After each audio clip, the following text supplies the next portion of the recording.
आप देख रहे हैं स्पेयर 9 न्यूज। स्वागत है आपका हमारे खास कार्यक्रम किस्सा राजनीतिका में। इससे पहले हमने आपको 9 फरवरी के एपिसोड में बताया कि कैसे बचपन के दो दोस्त अमिताभ और राजीव की दोस्ती महज एक गलती की वजह से टूट गई। आज के हमारे इस एपिसोड की कड़ी में हम आपको बताएंगे कि कैसे उस फिल्म से अमिताभ सुपरस्टार बने, जिसके लिए राजीव को 5,000 रुपए एडवांस में मिले थे।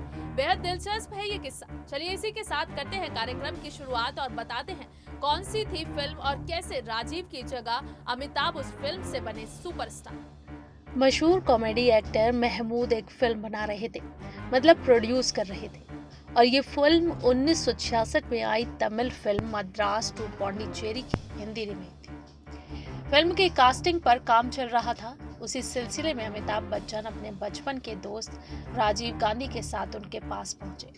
महमूद के भाई अनवर इन दोनों लड़कों को पहले से जानते थे। उन्होंने महमूद से उनका इंट्रो करवाया। महमूद ने ड्रॉअर से 5,000 रुपए निकालते हुए अनवर को दिए और कहा, यह अमिताभ के दोस्त को दे दो और कह दो परसों से शूटिंग पर आ जाए। अनवर कंफ्यूज हो गए, पूछा पैसे क्यों दे रहे हो? महमूद बोले, अरे ये लड़का तो अमिताभ से ज्यादा गोरा और स्मार्ट है, ये आगे चलकर इंटरनेशनल स्टार बनेगा, इसे अभी पैसे दे दो और साइन कर लो, हमारी अगली फिल्म यही करेगी। एक किताब में खुलासा किया गया कि फिल्म के प्रोड्यूसर महमूद इन दिनों ड्रग्स लिया करते थे, तो जब अमिताभ और राजीव उनसे मिलने पहुंचे तो उस समय वो नशे में थे। इसके बाद राजीव एक बार फिर महमूद से मिलने गए। फिर जब महमूद को पता चला कि वो यानी राजीव किसके बेटे हैं, उसके बाद जो हुआ उसने अमिताभ की जिंदगी पूरी तरह से बदल कर रखी। हनीफ जावेरी की किताब Mehmood a man of many moods के मुताबिक महमूद उन दिनों कंपोज नाम का ड्रग्स लेते थे। जब अमिताभ और राजीव उनसे मिलने पहुंचे तब वो उसी ड्रग्स के सुरूर में थे। अनवर ने राजीव से दोबारा महमूद का परिचय करवाया, ये कहकर ये राजीव है, प्रधानमंत्री इंदिरा गांधी के बेटे। तब जाकर महमूद को बात समझ आई। बाद में बॉम्बे टू गोवा नाम से बन रही इस फिल्म में अमिताभ बच्चन को कास्ट कर लिया गया और उसके आगे जो हुआ वो इतिहास है वाली लाइन हम अवॉइड करना चाहते हैं, लेकिन इस फिल्म ने अमिताभ की लाइफ तो बना ही दी। बॉम्बे टू गोवा के एक सीन से अमिताभ को जो ब्रेक थ्रू मिला, बस यहीं से उनके सितारे बुलंदियों पर हो गए। बॉम्बे टू गोवा में एक सीन है जहां अमिताभ रेस्टोरेंट में बैठकर सैंडविच खा रहे हैं, लेकिन खाते खाते ही उनके मुंह पर शत्रुघ्न सिन्हा का मुक्का पड़ जाता है और वो गिरते हैं और उठकर लड़ाई में लग जाते हैं। इस फिल्म में शत्रुघ्न सिन्हा ने नेगेटिव रोल किया था। बताया जाता है कि ये फिल्म उन्होंने अपने स्ट्रगल के दिनों के साथ ही अमिताभ के कहने पर की थी। यह सीन देखकर सलीम जावेद की राइटर जोड़ी अमिताभ से इम्प्रेस हो गई। तब धर्मेंद्र और देवानंद ने सलीम जावेद की फिल्म को करने से मना कर दिया तो जावेद अख्तर पहुंचे अमिताभ के पास। उन्होंने बॉम्बे टू गोवा के उसी सीन के बारे में बताते हुए उनसे कहा कि मार खाकर गिरने और उठने के बाद भी वो सैंडविच चबाते रहे, उनका मुंह नहीं रुका।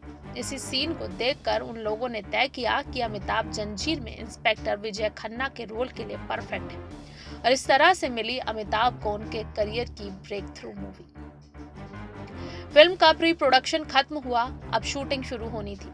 प्लान ये था कि नाम की ही तरह इस फिल्म को बॉम्बे टू गोवा के रास्ते में ही शूट किया जाए। कास्ट और क्रू को बस में भरकर अंधेरी में महमूद के घर से शूटिंग की शुरुआत हुई, लेकिन अभी बस मुंबई से बाहर भी नहीं निकली थी कि उसमें आग लग गई। हुआ ये कि शूटिंग के लिए अच्छी लाइट की जरूरत पड़ती है। बस में तो उतनी रोशनी थी नहीं, लेकिन कुछ मजबूत लाइट का इंतजाम किया गया, लेकिन ये लाइट्स इतनी ज्यादा गर्म थी कि इनकी वजह से बस में आग लग गई। इस आग ने यात्रा करते हुए शूटिंग करने के एक्टर्स और फिल्म मेकर्स के अरमानों पर पानी फेर दिया।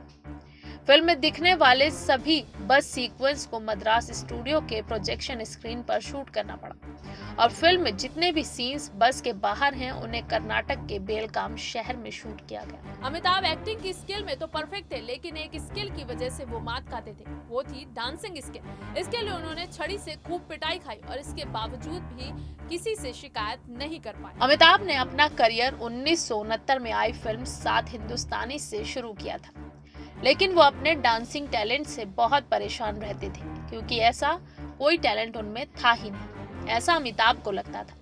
लेकिन बॉम्बे टू गोवा में उन्हें बस के अंदर नाचना था, वो भी अच्छे डांसरों में गिने जाने वाली अरुणा ईरानी के साथ। अमिताभ की नाचने की काबिलियत परखने के लिए महमूद उन्हें ताज होटल के डांस फ्लोर पर ले गए। अमिताभ के लाख मना करने के बाद भी महमूद नहीं माने। अगले कुछ दिनों में देखा ना हाय रे गाने की शूटिंग होनी थी। दिन भर फिल्म शूट करने के बाद अमिताभ डांस मास्टरों के साथ एक पुरानी मिल में जाते और गाने की रिहर्सल करते। कोरियोग्राफर देवराज लुइस हाथ में छड़ी लेकर अमिताभ को गाने के स्टेप्स सिखाते और जैसे ही अमिताभ उसमें कोई गलती करते, देवराज अपनी छड़ी का इस्तेमाल कर डालते। बहुत सारी छड़ियां खाने घुटने घायल करवा चुकने के बावजूद अमिताभ ने इस बात की शिकायत किसी से नहीं की, क्योंकि उन्हें डर था कि कहीं नखरों की वजह से उन्हें फिल्म से बाहर ना कर दिया जाए। अमिताभ सबसे तेज घोड़ा है। जिस दिन इस घोड़े ने दौड़ना शुरू किया, आप जितने भी फिल्म स्टार्स को जानते हैं सबको पीछे छोड़ देगा। चार्ली चैपलिन की फिल्म लाइमलाइट में थी उस समय। 52 के दशक में गुरुदत्त की फिल्म राज में गीता दत्त हेमंत कुमार से गवाए गाने के लिए पंचम ने लाइमलाइट वाली धुन का इस्तेमाल किया था, लेकिन वो फिल्म कभी रिलीज ही नहीं हो पाई। आर.डी. बर्मन ने एक बार फिर उसी धुन से इंस्पायर होकर अमिताभ की फिल्म बॉम्बे टू गोवा के लिए तुम मेरी जिंदगी में नाम का एक गाना बनाया, लेकिन जब फिल्म रिलीज के लिए तैयार हुई तो उस गाने को फिल्म से बाहर कर दिया गया। फाइनली 1977 में पंचम इस धुन को इस्तेमाल कर पाए। फिल्म मुक्ति के गाने में मैं जो चला पीकर में, जिसे किशोर कुमार ने गाया था। इस फिल्म से अमिताभ बच्चन और महमूद की दोस्ती शुरू हुई। मशहूर रेडियो अनाउंसर बिनाका गीत माला वाले अमीन सयानी महमूद के साथ अपना एक पुराना इंटरव्यू याद करते हैं। इस इंटरव्यू में महमूद ने उनसे कहा था, किस्सा राजनीति का में फिलहाल के लिए बस इतना ही। अगर आप किसी और किस्से के बारे में जानना चाहते हैं तो हमें कमेंट बॉक्स में जरूर बताएं, और अगर आपको हमारा ये वीडियो पसंद आया है तो इसे लाइक शेयर एंड कमेंट जरूर करें। साथ ही साथ हमारे चैनल SPN9 न्यूज को भी जरूर सब्सक्राइब करें।